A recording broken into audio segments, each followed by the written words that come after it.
I think the secret to Anne's success is it's very hard to find people that are engaged, passionate, and intelligent, and she has all three. She's an ambassador. She's a tremendous ambassador for our industry. And of course, she's a great ambassador for BCIT.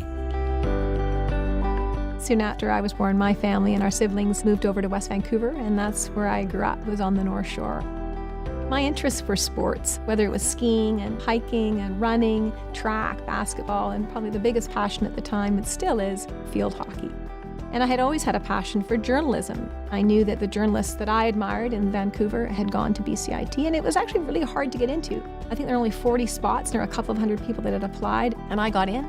It was an incredible experience. It was hands-on. It was nothing like I'd ever experienced before in school. And I loved it. And I graduated, was at the top student in journalism, the Legislative Press Gallery Award. And I think of the 40 that started, I think only about half made it because it was tough.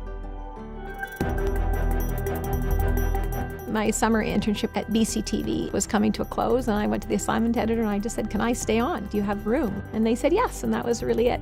After about 3.5 years of working at BCTV, I got a call from the forest industry and saying, we're looking for somebody to work in public affairs and media relations. Would you consider it? And I had never considered something like that. But I met with them, and that was actually the beginning of the path that I've been on for the last 25 plus years as being in the advocacy side. Then I went into the aquaculture industry, and then moving on to the Port Authority. And that's what I'm looking for, is an industry where it's going to be competitive, where it's looking to change, where it's looking to grow, where you can go in and make a difference. And I got a job at the Chamber of Commerce. A lot of what I was working on was on issues around housing development. And that's really the same thing at the Urban Development Institute.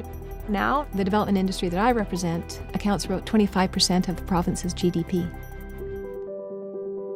In the years that she's been at the UDI, she's really elevated the respect for the development community and been very successful in getting people to work with the development community to help address some of these issues. The most significant one is housing affordability, and I think she's been a great communicator demonstrating that, we can work together and we can help address some of these problems.